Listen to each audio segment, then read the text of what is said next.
So, good morning students. This is the first lecture of our YouTube channel और आज जो फिलहाल मैं लेक्चर्स लेने वाला हूँ वो लेक्चर्स सिर्फ उन बच्चों के लिए है जो 10th से पास आउट होके 11th स्टैंडर्ड में गए हैं। हाँ, मैं फिर से रिपीट कर रहा हूँ, मैं जो आज वीडियोस बना रहा हूँ that is only for that students जो 10th से पास आउट होके 11th में गए हैं। जिनका 11th स्टैंडर्ड पास आउट हो चुका है, जो अभी फिलहाल 12th में जाएंगे, या जिनका बोर्ड्स का एग्जाम्स है या जिनका एंट्रेंस का एग्जाम है, उसके लिए एक स्पेशल सा वीडियोस बनाया जाएगा and I place that videos on the channel only.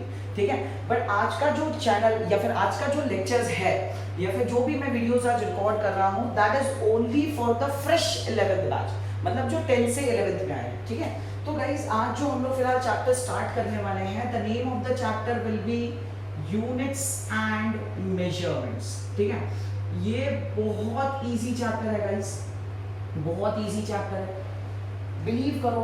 ये 11th का पहले तो सबसे फर्स्ट चैप्टर है, बहुत मजा आता है चैप्टर करने में और बहुत इजी है। ठीक है, पहली बात तो चैप्टर्स के बारे में एक ब्रीफ डिस्कशंस देने की कोई जरूरत नहीं है, क्योंकि ये जो चैप्टर्स है ये हम डेली यूज में लाते हैं। ठीक है, हम डेली इसको यूज करते रहते हैं। हाँ, एक इंपॉर्टेंट बात गाइस, ये चैप्टर स्टार्ट करने से पहले मैं बोलूंगा कि ये चैप्टर को स्टार्ट करने से पहले हमको कुछ बेसिक इंपॉर्टेंट प्रॉपर्टीज जानना जरूरी है, जो कि हमने हमारे 8th 9th 10th स्टैंडर्ड में की थी, और वो ही प्रॉपर्टीज आज मैं फिलहाल इस वीडियोस में ब्रश अप करने की कोशिश करूंगा।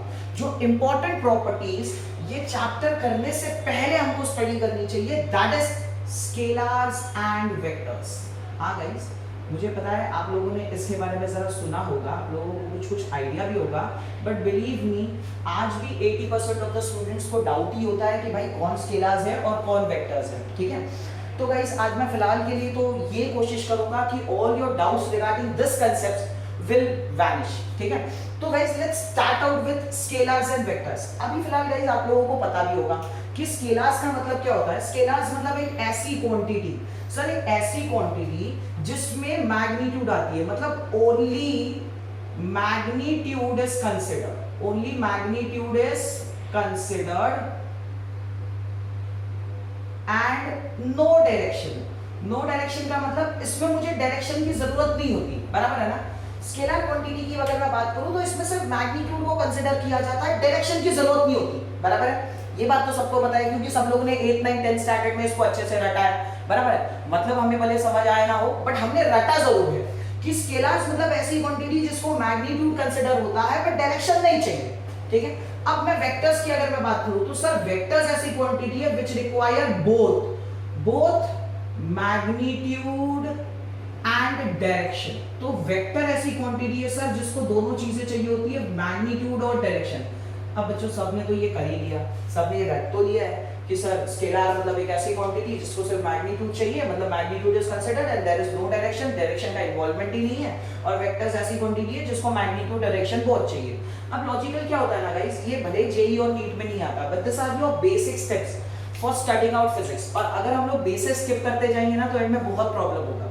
तो गाइस आज फिलहाल के लिए मैं आप लोगों को कुछ इंपॉर्टेंट ट्रिक्स बताने वाला हूं रिगार्डिंग स्केलर्स एंड वेक्टर्स की कैसे डिफाइन करा जाता है। ठीक है, तो स्केलर्स और वेक्टर्स में आगे प्रोसीडिंग करने से पहले हम लोग स्टार्ट करते हैं विद बेसिक एग्जांपल्स, ताकि मैं आपको बता पाऊं कि what is magnitude and what is direction. क्या बात समझा? तो चलो अब फिलहाल के लिए मैं अपना सबसे पहला एग्जांपल लेता हूं। गाइस मेरा पहला एग्जांपल है, इमेजिन कर लो this is my point A and I am moving to point B. समझो मैं पॉइंट ए से पॉइंट बी पे जा रहा हूं, और जब यहां से मैं जा रहा था तो मैंने कुछ तो डिस्टेंस ट्रैवल किया, और वो डिस्टेंस था 5 मीटर। कितना था?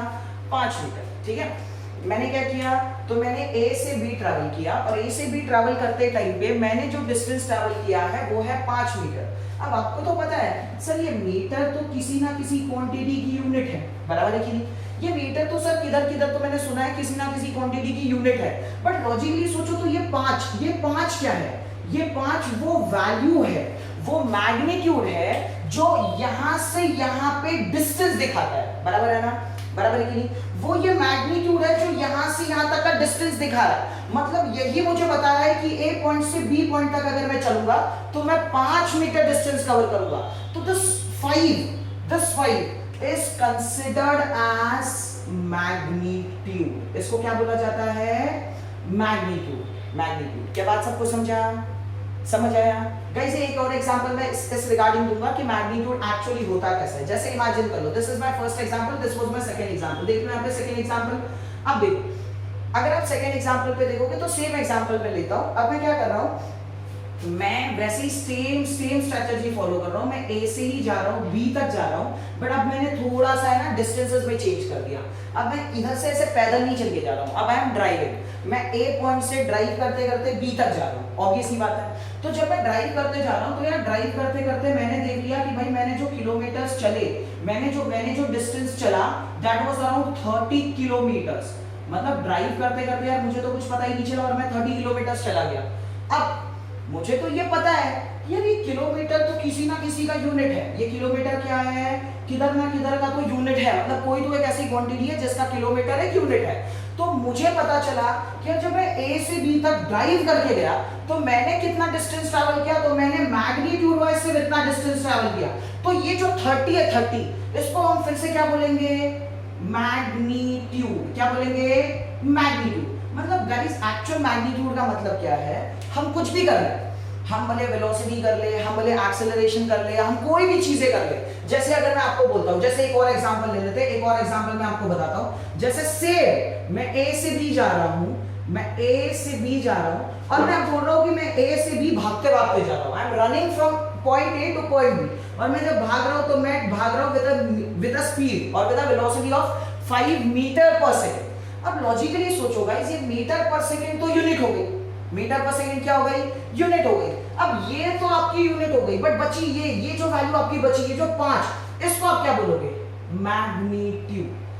मतलब मैग्नीट्यूड का मतलब सर क्या है, तो मैग्नीट्यूड का मतलब ये है कि आप कोई भी क्वांटिटी ले लो, कोई भी चीज, जैसे डिस्टेंस ले लो, स्पीड ले लो, एक्सेलरेशन ले लो, कुछ भी ले लो, उसमें आप यूनिट के पार्ट को हटा दोगे ना, यूनिट के पार्ट के हटा देने के बाद कुछ एक वैल्यू बचती है, that value is always known as magnitude। जैसे यहाँ पे देखो डिस्टेंस था 5 मीटर, यहाँ पे 30 किलोमीटर में ये 30 था, और यहाँ पे मैंने वेलोसिटी लिया था पर मीटर पर सेकंड को मैंने हटा दिया, जो मैग्नीट्यूड बचा, this value is also called as magnitude। तो गाइस याद रखना, यूनिट्स को साइड में रखने के बाद जो वैल्यू बचती है, that value is known as magnitude। क्या मैग्नीट्यूड रिगार्डिंग सबको बातें क्लियर है, पक्का, ठीक है।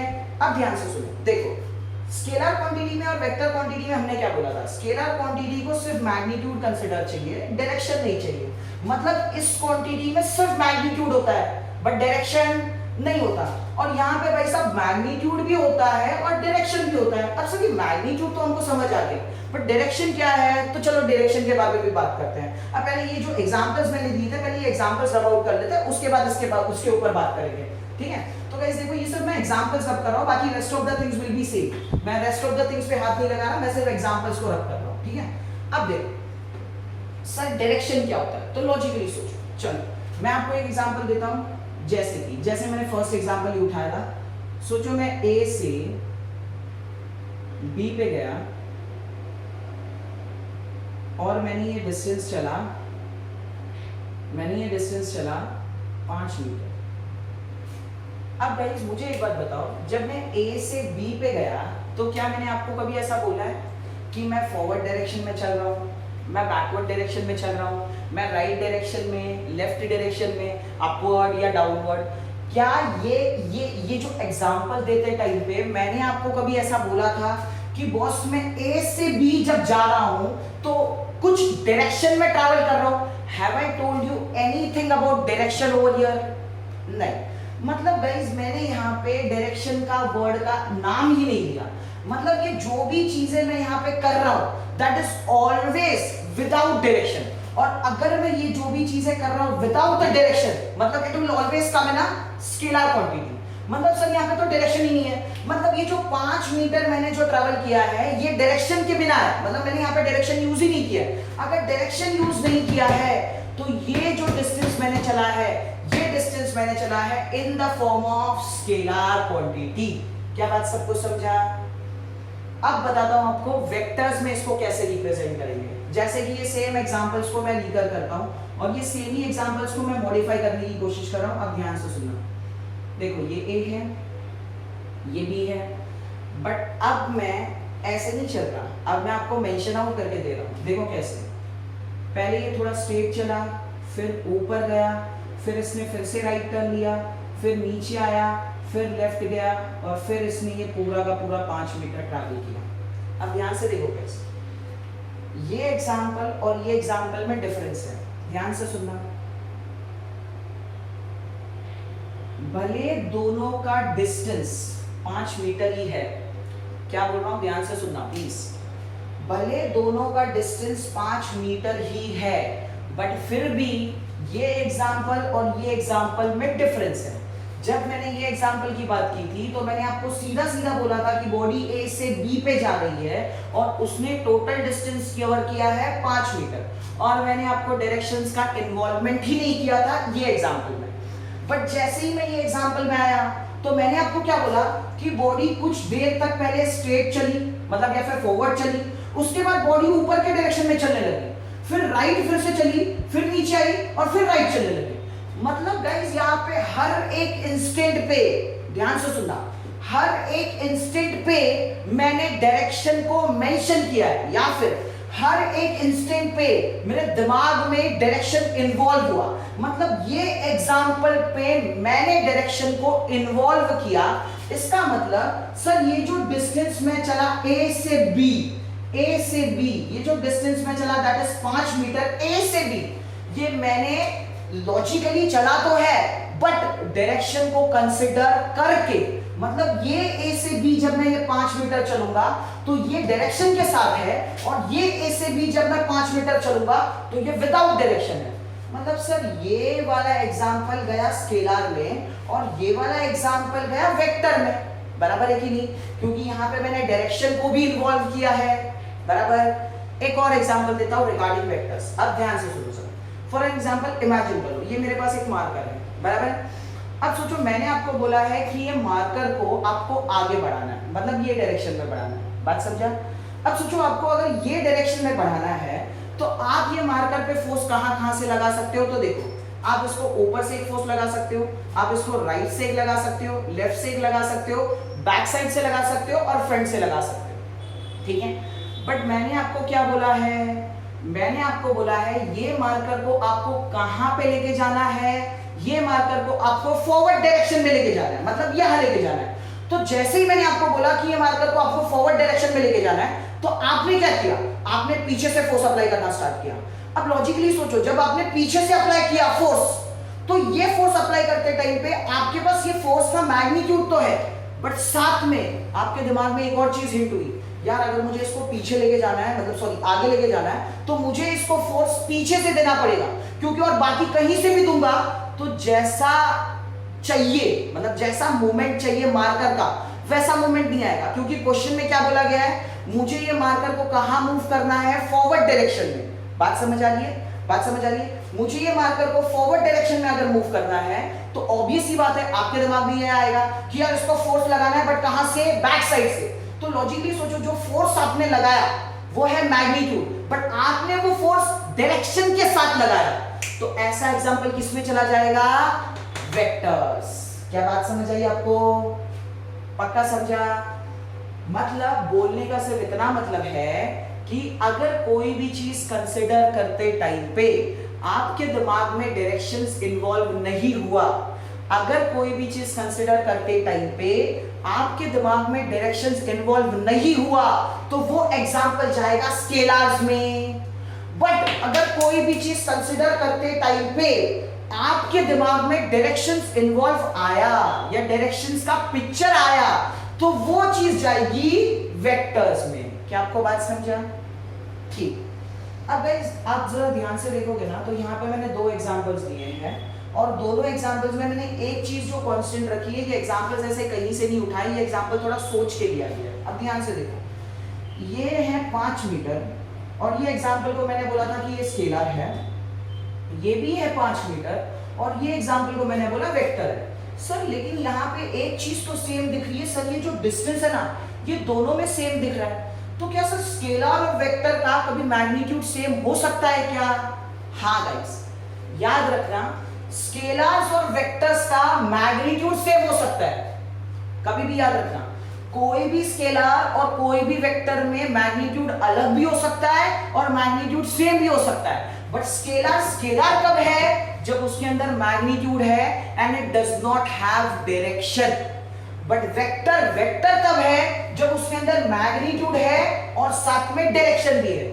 और ये बात भी 100% सच है कि स्केलर का और वेक्टर का दोनों का मैग्नीट्यूड सेम हो सकता है। क्या बात आपको समझ आई? पक्का समझ आई या नहीं समझ आई? ठीक है, तो स्केलर्स और वेक्टर्स का ये बेसिक डिफरेंशिएशंस है कि स्केलर्स में हमको सिर्फ मैग्नीट्यूड लगता है, डायरेक्शंस की जरूरत नहीं लगती, हमको डायरेक्शंस करने का या फिर डायरेक्शंस हमारे माइंड में आता नहीं है। वेक्टर्स में हमारे पास मैग्नीट्यूड भी आता है और डायरेक्शन भी आता है। बात समझा? ठीक है, अब गाइस मैं एक छोटा सा एग्जांपल लेता हूं जिससे मुझे ये जानना है कि आपको स्केलर्स और वेक्टर्स समझ आया या नहीं समझ आया। तो प्लीज ये एग्जांपल्स के साथ साथ मुझे कमेंट भी करना कमेंट बॉक्स में कि आपने जो आंसर दिया है या जो मैं आंसर डिस्कस कर रहा हूं वो करेक्ट था या नहीं था। ठीक है, अब मैं फिलहाल एक एग्जांपल लेना चाहता हूं। जैसे फॉर एग्जांपल ध्यान से सुनना, इमेजिन करो ये बॉडी है, ये बॉडी है, ए से बी जा रही है। ठीक है, ए से बी जा रही है, बट अब ये नॉर्मली नहीं जा रही है। इसने क्या किया है ना, इसने इमेजिन कर लो एक बॉडी है जो ए से बी जा रही है, बट इसने ना एक 10 kg का शुगर का पैकेट उठाया है। ठीक है, ये 10 kg का शुगर का पैकेट उठा के जा रही है। ठीक है, और इसका डायरेक्शन कैसा है? इसका डायरेक्शन है फ्रॉम ए टू बी। बात समझे? देखो सुनो, मैं क्या बोल रहा हूँ, ध्यान से सुनो। यहाँ पे एक बंदा है जो ये 10 kg का शुगर का पैकेट उठा के लेके जा रहा है। समझो ये 10 kg का शुगर पैकेट है। ठीक है, अब ये शुगर पैकेट उठा के लेके जा रहा है और इसका डायरेक्शन कैसा है या फिर ये मूव कहां पे कर रहा है? तो ये मूव कर रहा है ए से बी डायरेक्शन पे। बात समझ आए? और लॉजिकली सोचो, जब ये ए से बी ट्रैवल किया ना तो इसने टोटल डिस्टेंस ट्रैवल किया 10 मीटर्स। कितना ट्रैवल किया? 10 मीटर्स। अब जो मैं पूछ रहा हूं उस पे ध्यान दो। लॉजिकली सोचो गाइस, जब भी ये बंदा शुगर का पैकेट उठाएगा तो ऑब्वियस ही बात है, अगर मुझे कुछ भी चीज को उठाना है तो मुझे उस बॉडी पे थोड़ा सा वर्क करना पड़ता है। मतलब मैंने ये शुगर के पैकेट पे क्या किया? Work done. बात समझा? क्योंकि मैंने ये शुगर के पैकेट को क्या किया? ऐसे पिक किया। पिक किया मतलब मैंने उसको उठाया। तो जब मैंने उसको उठाया मतलब मैंने ये शुगर के पैकेट पे वर्क डन किया। और लॉजिकली सोचो वो वर्क डन मैं कर कैसे रहा हूं? मैं डिस्टेंस ट्रैवल कर रहा हूं ए से बी। बात समझा? ठीक है, ये मेरा फर्स्ट केस। ठीक है, ये मेरा फर्स्ट केस। अब मैं इसी का सेकंड केस बोलता हूं। सेकंड केस, अब जरा ध्यान से सुनो। कंडीशन इज सेम, ए से बी पे ही जा रहा है, बंदा भी मैंने वही लिया है, ये सेम बंदा है, 10 kg का शुगर का पैकेट ही उठा रहा है, 10 kg sugar packet, 10 kg sugar packet. But अब एक चीज मैंने डिफरेंट ली है।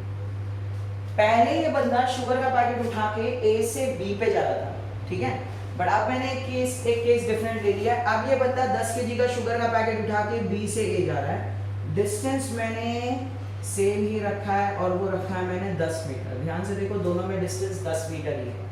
अब मुझे बताओ guys, work done in first case and work done in second case will be same और different?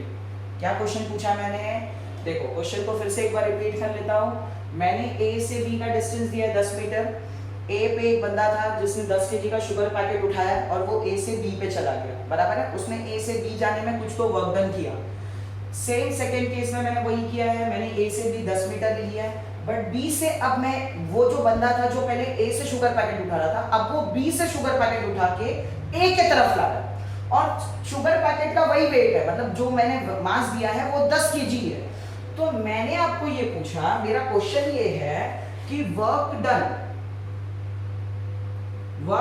In first case and work done in second case, ये दोनों वर्क डन पे आपको कमेंट करना है कि दोनों वर्क डन सेम होंगे, अलग होंगे या क्या, कैसे होने वाले। बात समझ आई सबको?